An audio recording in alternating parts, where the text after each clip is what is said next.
The U.S. Department of Justice's release of Jeffrey Epstein's files to the public has brought records from the 1990s back into the spotlight.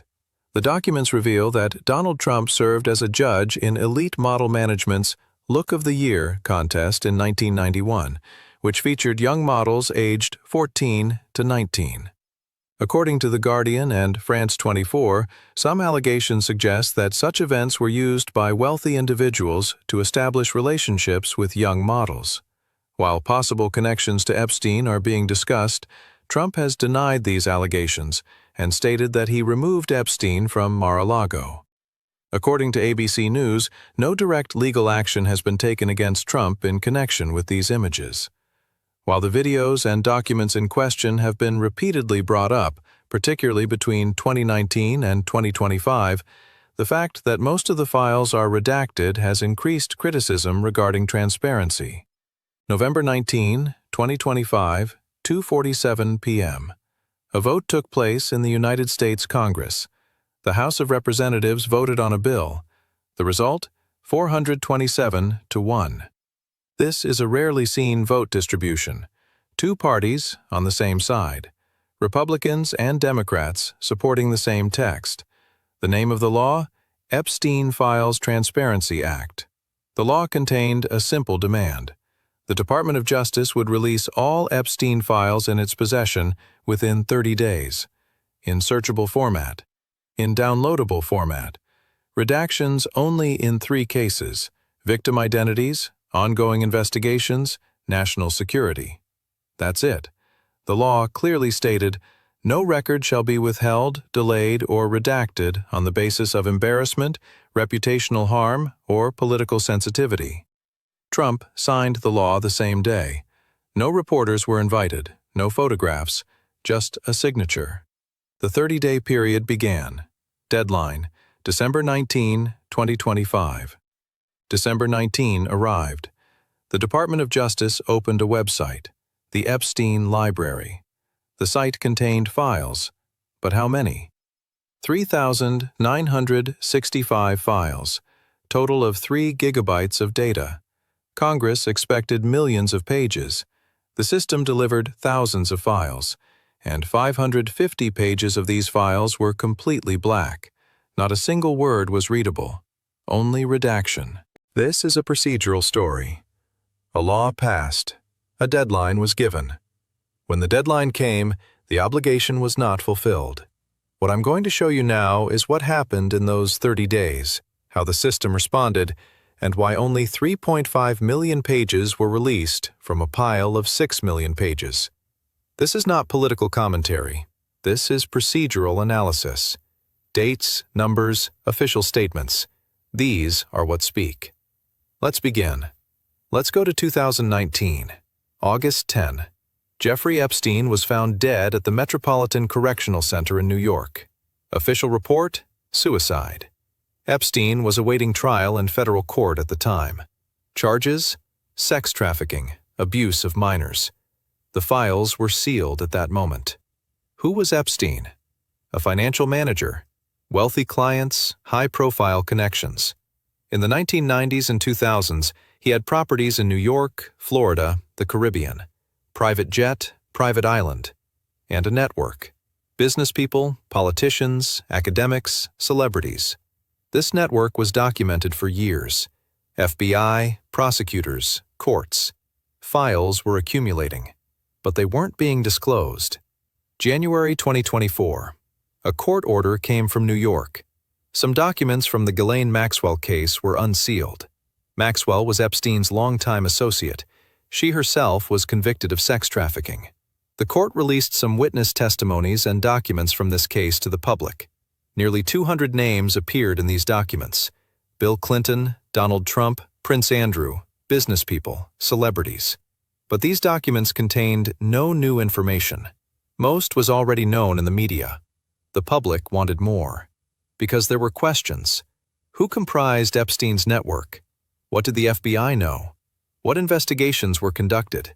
Which names were protected? These questions remained unanswered for years. Until 2025. September 2025. Thomas Massie, a Republican congressman from Kentucky, initiated a petition. The purpose of the petition: to force a vote on legislation requiring the release of all Epstein files. Such petitions in Congress are rare. It's called a discharge petition. If 218 members sign, the bill can be voted on even without the Speaker's approval. Massie announced the petition. The first signatures began arriving, mostly from Democrats. 4 Republicans, 214 Democrats. Total of 218 signatures. On November 12th, the threshold was crossed. Voting was now mandatory. November 18, the House of Representatives voted on the bill. Result: 427 yes, 1 no. A single opposition vote. The bill went to the Senate. The Senate approved unanimously. No rejections. The bill went to the President's desk. November 19, morning. Trump signed the bill. No reporters were invited. No photos were released. Only a statement: the law has entered into force. The 30-day period began. Deadline: December 19, 2025. The text of the law was clear. The Department of Justice would release all investigative documents related to Epstein and Maxwell, flight logs, travel records, immunity agreements, plea deal documents, internal correspondence, emails, notes, all documents related to Epstein's death. Redaction was permitted only in 3 cases. 1. Victim identities and medical files. 2. Ongoing federal investigations, temporary. 3. National security and foreign policy, narrowly defined. And there was a critical provision in the law. No record shall be withheld, delayed, or redacted on the basis of embarrassment, reputational harm, or political sensitivity, including to any government official, public figure, or foreign dignitary. So the system received a clear order. 30 days. All files. Minimum redaction. December 19 came. The Department of Justice opened a website, the Epstein Library. The site contained files, but at first glance there was a problem. Number of files: 3,965. Size: 3 gigabytes. Congress expected millions of pages. The system delivered thousands of files. And when the content was examined, a second problem emerged. 550 pages were completely redacted. Black blocks. Not a single word was readable. On some pages, only the date and file number appeared. The rest? Redaction. The law's 30-day period had expired, but the obligation had not been fulfilled. Reactions came immediately. Senator Richard Blumenthal, Democrat, Connecticut. The Department of Justice violated the law. The redactions are excessive. Previously published documents are also redacted. Senator Lisa Murkowski, Republican, Alaska. This is not transparency. This is concealment. Representative Ro Khanna, Democrat, California. The law is clear. All files within 30 days. This is not all files. Representative Thomas Massie, Republican, Kentucky. We passed this law precisely to prevent this delay. 2 parties, the same criticism. This is rare. Typically, Congress divides along party lines, but here, both sides were saying the same thing. The department didn't comply with the law. December 24th, the Department of Justice issued a statement, a post on the X platform. SDNY and the FBI have informed us they have uncovered over 1 million additional documents. Our lawyers are working around the clock. We're making the legally required redactions. We must protect victims. We will release the documents as soon as possible. However, due to this volume, the process may take a few more weeks. Over 1 million additional documents. This wasn't in the initial announcement. The system was recounting the pile of files, and the timeline was extending. The same day, 12 senators wrote a letter to the Department of Justice Inspector General. The letter requested an audit. The department violated the law. It withheld files. It redacted and resubmitted previously published documents. The redactions are much broader than the exceptions permitted in the law. There are serious questions about whether the department is properly applying the law. The letter came from a bipartisan group: Richard Blumenthal, Lisa Murkowski, Jeff Merkley. Democratic and Republican senators making the same demand. The system was responding, but the files were still incomplete. The department's redaction justifications. First, victim identities. We treated all women as victims. Every female image except Maxwell was blurred, names redacted. Second, pornographic content. All pornographic images redacted. Third, ongoing investigations. Some documents temporarily withheld. Are these justifications compliant? Partially.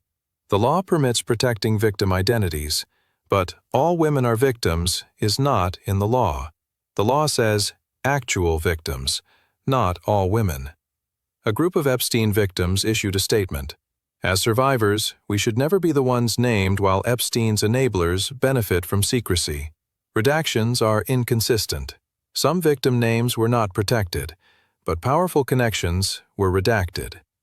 Victims said they weren't protected. The powerful were. The department responded, "We did the best we could. 500 lawyers worked, but errors can occur. The volume is very large." Volume was large, 6 million pages. But can volume justify non-compliance? The law said 30 days, minimum redaction. What's in the 3.5 million pages? Files from 5 sources: the Epstein cases in Florida and New York, the Maxwell case, investigation into Epstein's death, the Florida case involving Epstein's butler, FBI investigations. But categories are missing. Representative Khanna listed them. FBI Form 302s, not all released. The 2007 indictment draft, not fully released. Epstein's computer files, not all released. Congress is waiting for explanation. The department has not responded. Now I want to show you a technical detail, because this is important for understanding how the system works. The files released on December 19 were in PDF format. Redactions were made as black blocks, but there was a problem. The redaction technique was faulty. In PDF files, redaction is done in 2 ways. First method, the text is completely deleted. A black block is drawn over it. This is secure. The text cannot be recovered. Second method, the text is left. Only a black block is added on top. This is not secure, because the block can be removed with PDF tools. The text remains underneath. The Department of Justice had used the second method. Within hours, Internet users noticed this. They downloaded the PDFs. They removed the redactions. The text became readable. What did they find? A complete list of names in Epstein's network, specific investigation notes, tip texts sent to the FBI. These were the information the department wanted to hide. But due to technical error, they were exposed. This showed 2 things. First, the department had done the redaction work hastily. Technical standards were not applied. Second, the redacted information was not victim identities. It was connections of powerful names. In other words, redactions of the type the law did not permit. January 30th, 2026. The Department of Justice made a second release. This time, the volume was much larger, more than 3 million pages, 2,000 videos, 180,000 images. Total size, hundreds of gigabytes. Deputy Attorney General Todd Blanche held a press conference. Today, we have completed our obligation under the Epstein Files Transparency Act. We have released more than 3.5 million pages of documents. More than 500 attorneys and reviewers worked on this. We protected victim identities. We complied with the law. This is the conclusion of a comprehensive document identification and review process. But the same day, criticism continued. Representative Ro Khanna issued a statement. The Department of Justice said it identified over 6 million potential documents, but it only released 3.5 million. Where are the remaining 2.5 million? Why are they being withheld? This raises questions. Senator Chuck Schumer, the top Democrat in the Senate. The department must clearly state whether all documents related to Trump have been released. Transparency cannot be selective. The system was speaking in numbers. 6 million identified, 3.5 million released, 2.5 million remained. This difference was not explained. The files contain more than Epstein. They contain his network. A 1991 video, Elite Model Management's Look of the Year competition. Models aged 14 to 19. Donald Trump was a jury member. One contestant, 16 at the time, jury members, including Trump, told me to lose weight while I wore a swimsuit. They came into dressing rooms. Elite Model Management has abuse allegations. A 2020 Guardian investigation found founder John Casablancas and others used the competition for sexual relationships with young models. Paris chief Gérald Marie was accused by over 15 women of rape and assault. French prosecutors closed the case in 2023 due to statute of limitations. No direct charges against Trump from these competitions. The Guardian stated, "No such allegations have been leveled against Trump, but his presence is documented. He was jury member in 1991 and 1992. Trump admitted in 2005 to Howard Stern he entered pageant dressing rooms. Inspecting, he said. You see these incredible-looking women. I sort of get away with things like that." This is in the files, but context is missing. The files state Trump flew on Epstein's jet at least 8 times between 1993 to 1996. Details are redacted. The files contain unverified allegations against Trump, tips sent to FBI before the 2020 election. The department stated these are unfounded and false. But why include them? The department, the law requires releasing everything sent to FBI, including fake documents. The law says all files. The system didn't filter, it released everything. True or false? The law required a report to Congress within 15 days, including categories of documents released and withheld, a list of politically exposed persons. As of January 30th, the full report has not been delivered. The definition of politically exposed persons remains unclear. Representative Jamie Raskin, this is the most critical part. The public wants to know which powerful names are connected, but the department hasn't provided this list.